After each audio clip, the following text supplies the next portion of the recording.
It is a wonderful thing to have you here in this quiet place we have made.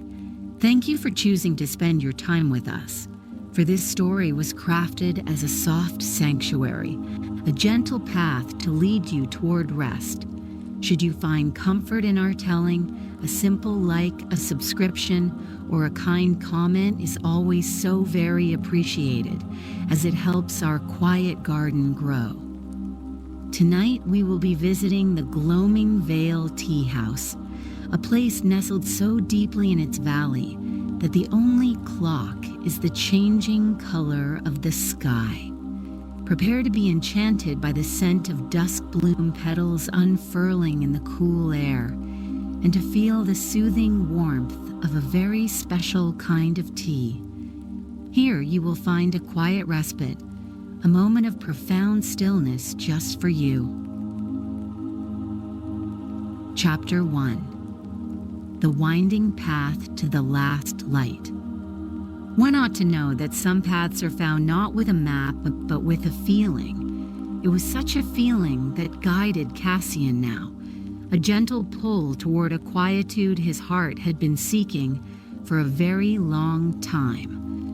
The path was made of dark, soft earth, packed firm by seasons of gentle rain and the passing of few unhurried feet.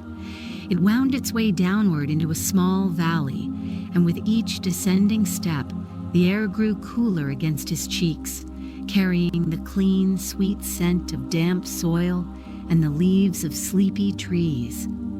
The world behind him, with all its clamor and its hurry, seemed to dissolve into the hazy gold of the late afternoon. The sounds of the valley were a symphony of softness. The dominant sound was the rustling of leaves, a constant soothing shush that spoke of a light breeze weaving through the canopy far above. Beneath this, if one listened carefully, was the delicate, intermittent music of a small, hidden brook, its voice a happy liquid murmur. A lone bird, somewhere in the high branches, offered a simple three-note call that was a question and an answer all in one, a sound that seemed to make the silence on either side of it feel deeper and more complete. Cassian slowed his pace, allowing his own footsteps to fall into rhythm with this gentle cadence, a quiet percussion on the yielding earth. As the sun began its final slow descent behind the rounded hills, the light in the valley underwent a marvelous transformation. The sharp golds and bright whites of the day softened into hues of apricot and pale rose. This gentle light slanted through the trees, creating long, soft-edged shadows that stretched across the path like slumbering animals. It caught the undersides of leaves, making them glow with a soft internal warmth, and it illuminated tiny motes of dust and pollen dancing in the still air, turning them into a fleeting, glittering haze. The world was being painted in the colors of restfulness, and Cassian felt his own spirit absorbing the peaceful tint. It was the scent that led him the rest of the way. It was a fragrance unlike any he had known, delicate and yet clear, with notes of night-blooming flowers and a clean sweetness like fresh honey diluted in cool spring water. It was a welcoming scent, one that spoke of comfort and warmth and things tended with great care. He followed it around a final bend in the path, and there, nestled in a small clearing, was the source. It was a simple building of pale, silvery wood, its lines clean and gentle, its wide eaves, yin-da, suggesting a profound sense of shelter. From behind its thin paper screens, a warm and inviting light pulsed with the softness of a candle flame. He paused at the threshold, a simple, unadorned wooden step worn smooth by time. From within, there was no sound of conversation, only the very faint, rhythmic whisper of what might have been a soft broom against a wooden floor. The air flowing out from the open doorway was warmer than the valley air, carrying that enchanting floral scent, now mingled with the grounding aroma of cedar and brewing herbs. To cross this threshold, he understood, was to accept an invitation into a deeper layer of peace, a world tucked away from the ordinary flow of time. Cassian stepped inside, and the gentle sounds of the valley at once became more distant, muted by the thick, well-crafted walls. The interior was a single, spacious room, its floor covered in woven rush mats that felt wonderfully cool and smooth beneath the soles of his shoes. The light came from several paper lanterns, their soft glow absorbed by the dark, polished wood of the support beams and the low, simple table in the center of the room. A figure stood by the far wall, their back to him, clad in simple, dark robes. They turned slowly, their movements as fluid and unhurried as pouring water, and offered a simple, serene smile. "Welcome," Ren said, their voice as soft as the rustling leaves outside. "You have arrived just as the day is ready to rest." The feeling that enveloped him was one of profound safety. Every surface in the room, from the smooth, hand-planed wood of the table to the soft texture of the cushions arranged around it, seemed designed to soothe. The air itself felt different here, thick with a tangible stillness that encouraged his own breath to deepen and slow. He could feel the last remnants of his long walk, the faint tension in his shoulders and the weariness in his legs begin to melt away, as if the very atmosphere of the tea house was a warm, gentle balm. Ren gestured toward one of the cushions, a silent, graceful invitation to join in the quietude. Cassian took his seat, the cushion yielding softly beneath him. He looked at Ren, whose face was calm and filled with a gentle, open kindness that sought nothing and offered everything. For a long moment, neither of them spoke. There was no need for words to fill the space between them. The comfortable silence was a language all its own, speaking of mutual understanding and the shared appreciation for this tranquil pocket of the world. He was here, and for now, that was more than enough.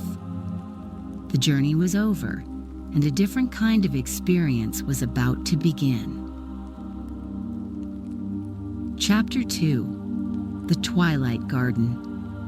Ren's smile remained a small, constant source of warmth in the softly lit room before they gave a slight, slow nod toward a screen door at the back of the tea house. The gesture was a clear invitation, and Cassian rose, his movements having already begun to take on the unhurried quality of the Vale. Ren led him through the door into a small, secluded garden, a space nestled between the back of the building and a rising, gentle slope of earth. Here, in the deepening twilight, the world seemed to hold its breath. Pale, cup-shaped flowers, which had been tightly closed just moments before, were beginning to stir, their petals trembling as if in response to some silent, celestial signal. The air in the garden was a marvel. It was thick with the most extraordinary fragrance, the scent that had first drawn Cassian down the path, and here it was so pure and concentrated that it felt as though he could almost taste it.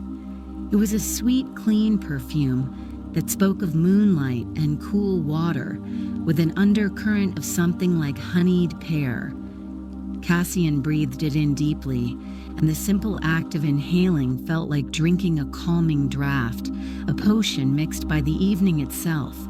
He watched, utterly captivated, as the flowers, which Ren softly named as the Duskblooms, continued their slow, silent ballet of unfurling. As the last sliver of the sun vanished and the sky deepened from lavender to a soft, velvety indigo, the true wonder of the Duskblooms revealed itself. Each flower began to emit a soft, internal luminescence. It was a gentle, living light, not a sharp or dazzling brightness, but a tender glow that seemed to pulse in time with a slow, unheard rhythm. The petals held the final, captured colors of the sunset, and the garden was now illuminated by dozens of these small, living lanterns, casting soft-edged, dancing shadows on the dark earth and the smooth wood of the tea house wall. It was a quiet, natural magic, born of the simple turning of the world. Wren moved among the glowing blossoms with a familiar, loving grace that spoke of a lifetime of kinship with this place. Their hands, weathered and gentle, hovered over the flowers, never quite touching, as if gauging the readiness of each bloom by the quality of its light or the intensity of its scent. They walked without a sound, their dark robes blending into the gathering shadows, their presence as much a part of the garden's profound tranquility as the ancient moss-covered fence that enclosed it. Cassian stayed near the doorway, feeling that to step further would be to intrude on a sacred and deeply personal communion. He was content to be a quiet observer, a witness to this gentle nightly ceremony. He noticed the texture of the world around him with a newfound clarity. He saw the way the soft, feathery moss on the fence seemed to drink in the dim light, and the perfect glistening sphere of a single dewdrop clinging to the edge of a broad leaf. He could feel the subtle coolness of the air on the back of his neck and the solid, grounding presence of the smooth wooden threshold beneath his feet. All his senses felt awake and alive, yet completely at peace.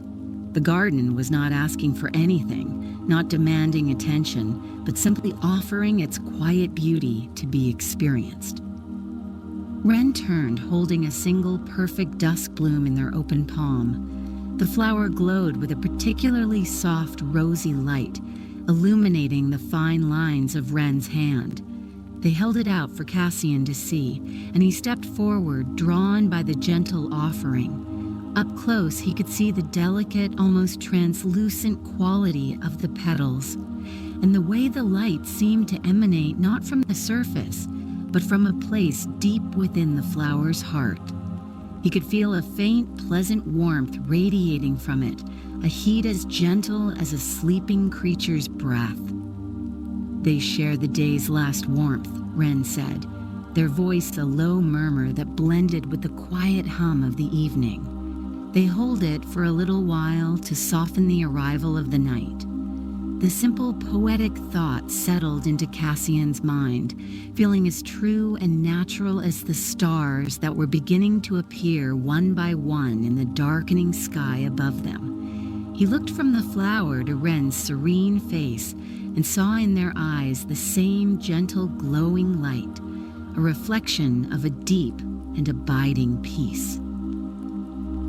Cassian felt a sense of gratitude so profound it was almost overwhelming. Gratitude for the winding path, for the quiet valley, for this hidden garden and its luminous secrets. He had been wandering for so long, seeking a quiet place, and he had found something more. He had found a place that was not just quiet, but was actively peaceful. A space that seemed to gently and effortlessly realign the spirit of anyone fortunate enough to enter it.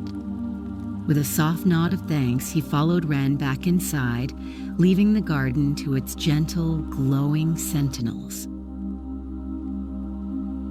Chapter 3. The Ritual of the Brew.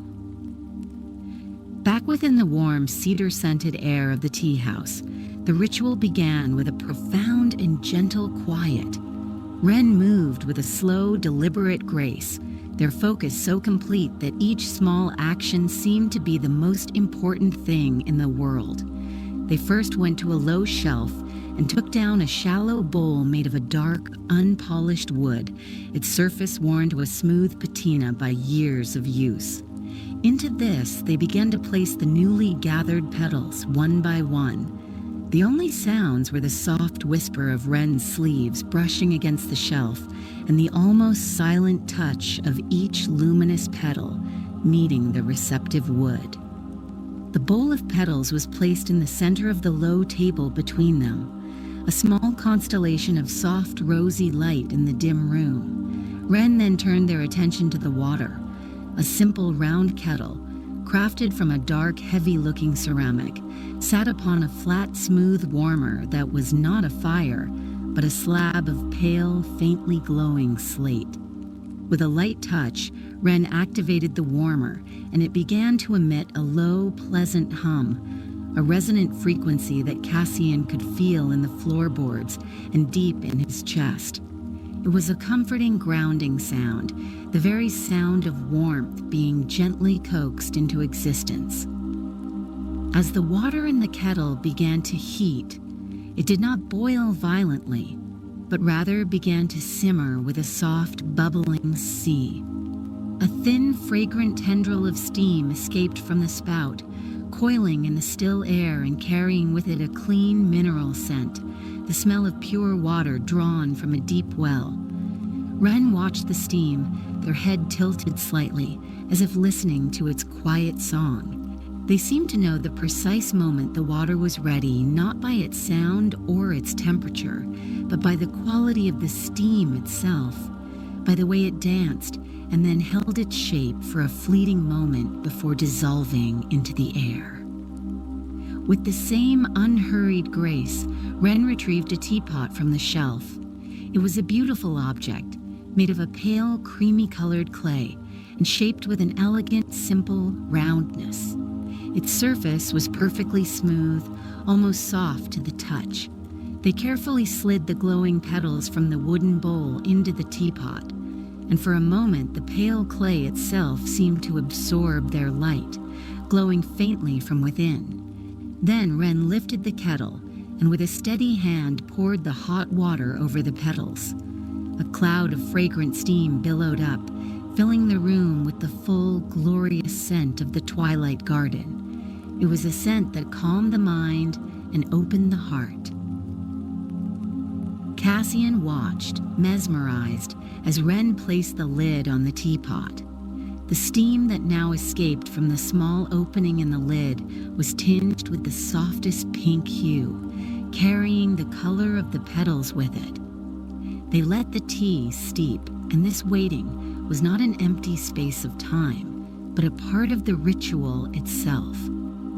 It was a moment of quiet contemplation, of allowing the elements of water and petal, warmth and fragrance, to merge and become something new. The low hum of the warmer provided a gentle, constant anchor in the profound silence. During this quiet interlude, Cassian's gaze fell upon the 2 cups Wren had placed beside the teapot. They were made of the same pale clay, simple and unadorned, yet they possessed a certain presence. They felt like they were waiting patiently, ready to fulfill their purpose. He found his own breathing had slowed to match the peaceful rhythm of the room. He felt no impatience, no desire for the process to speed up. He was simply present, content to watch the gentle, purposeful actions of his host and to be enveloped by the serene atmosphere they had created. Wren then lifted the teapot, its surface now warm and pleasant to the touch. They held it over the first cup and tilted it slowly. The liquid that streamed out was a wonder. It was not a uniform color, but a swirling, luminous blend of the very hues of dusk. Soft rose, gentle lavender, and a hint of pale gold mingled in the cup like a captive sunset. The liquid seemed to shimmer with its own soft light, a perfect reflection of the petals that had given it life. The soft clink of the teapot spout against the ceramic rim of the cup was the first sharp, clear sound in a long while, yet it felt harmonious. A gentle note to mark the completion of a verse. The second cup was filled in the same careful manner, and then the teapot was placed back on the table. The 2 cups sat side by side, their contents glowing with a warm, welcoming light. The steam rising from them was now thick with the sweet, calming perfume of the Duskblooms. The ritual was complete. It had been a simple sequence of actions, Yet Cassian felt as if he had witnessed something of profound significance, a small, perfect act of creation that honored the beauty of the fading day. Chapter 4. A Taste of Quietude. They sat together on the soft cushions as the last traces of light vanished completely from the paper screens, leaving the room illuminated only by the warm glow of the lanterns and the two luminous cups on the table. Ren pushed one of the cups gently across the smooth wood toward Cassian. He reached out and wrapped his hands around it, and the sensation was immediately grounding. The clay was wonderfully smooth and radiated a deep, gentle warmth that seeped into his palms, a comforting heat that felt alive. It was then that he felt it more clearly, a soft, resonant vibration, a low hum that seemed to emanate from the very material of the cup itself. This gentle thrumming was not just a sound, it was a physical sensation. It traveled up his arms and into his shoulders, and he felt a layer of tension he had carried for days, a tightness he had not even been fully aware of, begin to dissolve. It was as if the cup was gently coaxing his muscles to release their hold, to yield to the profound peace of the veil. He took a slow, deep breath, and the air filled his lungs more easily than it had in a very long time. The fragrance rising from the tea was a calming balm, a direct invitation to let go of all worldly concerns. He lifted the cup to his lips, the warmth and the gentle vibration a prelude to the first taste. The liquid was as soft and smooth as silk, and the flavor was an experience of pure, gentle wonder. It did not have the bracing quality of other teas. Instead, it tasted of tranquility. There was the delicate honeyed sweetness of the Duskbloom petals, a flavor like liquid starlight, followed by a clean, refreshing note that was reminiscent of cool evening air after a warm day. It was the very essence of dusk, a taste of the peaceful moments suspended between sunlight and moonlight. As he swallowed, a feeling of deep warmth spread from his chest outward, a slow, blossoming sensation of utter contentment. It was a warmth that felt more emotional than physical, a sense of being completely at ease with oneself and the world. His mind, which so often was a busy place of thoughts and observations, grew quiet. The usual chatter of analysis and reflection faded away, replaced by a simple, profound awareness of the present moment. The warmth of the cup, the taste of the tea, the soft light of the room, the serene presence of Ren across from him. They drank in a shared and comfortable silence. There was no expectation of conversation, no need to comment on the excellence of the brew. The experience was the communication. Cassian watched the way the soft light of the lantern played on the swirling surface of the tea in his cup, the colors of rose and lavender shifting and mingling with each tiny movement. He felt an immense sense of gratitude for this simple, perfect moment, a pocket of time that felt completely sheltered from the rush and worry of the world outside the valley. He took another slow sip, letting the warm liquid rest in his mouth for a moment, savoring the delicate, fleeting flavors. With each sip, the feeling of quietude deepened, settling into his very bones. It was a peace that felt ancient and abiding, the kind of peace that comes from a deep connection to the natural rhythms of the world. He felt as rooted and present as the old wooden beams of the tea house, as serene as the glowing flowers in the garden outside. The distinction between himself and the peaceful atmosphere of the room began to blur. He noticed that Ren drank their tea in the same slow, mindful way, their eyes gently closed, a look of serene contentment on their face. They were not just drinking a beverage, they were partaking in a communion, absorbing the peace that they had so carefully cultivated. Seeing this, Cassian closed his own eyes, focusing entirely on the sensory experience. The hum of the cup was a gentle lullaby, the warmth a comforting embrace, the taste a sweet reminder that beauty and peace could be found in the simplest of rituals. When he finally placed the empty cup back on the table, the soft clink of clay on wood was the only sound. The warmth and the gentle vibration lingered in his hands, a pleasant fading echo of the experience. He felt calm, centered, and whole. The tea had not just refreshed his body, it had rinsed his spirit, leaving behind a profound and lasting sense of tranquility. He opened his eyes and met Ren's gaze, offering a small, grateful smile that needed no words to convey everything he felt. Chapter 5. Carrying the Dusk Within. Stepping back out onto the smooth wooden porch, Cassian felt the stillness of the valley had settled deep within him, a quiet, warm pool of contentment that resided in his center. A canopy of brilliant, silent stars now blanketed the sky, each one a tiny, perfect point of clear, cold light in the immense, dark dome above. The air that greeted him was cool and clean on his skin, a refreshing contrast to the warmth of the tea house, and it felt cleansing, carrying the scent of damp earth and the distant sleeping flowers of the garden.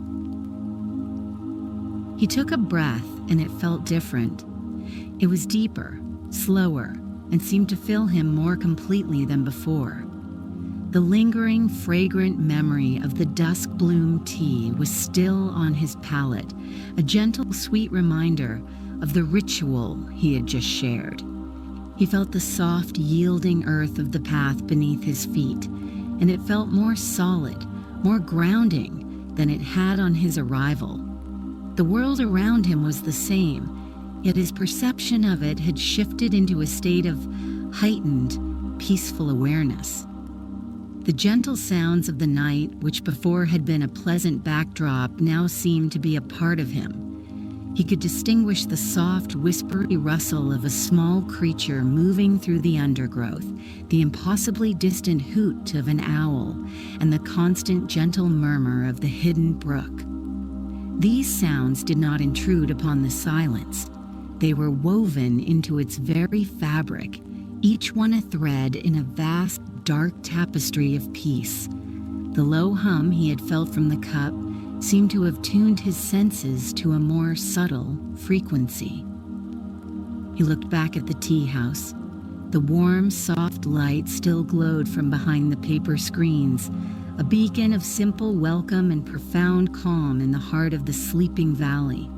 It was a place outside of ordinary time, a sanctuary where the only currency was quiet attention, and the only goal was the shared experience of a peaceful moment.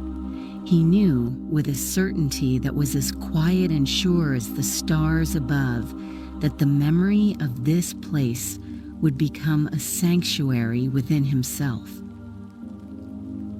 He turned and began to walk the path that led out of the vale.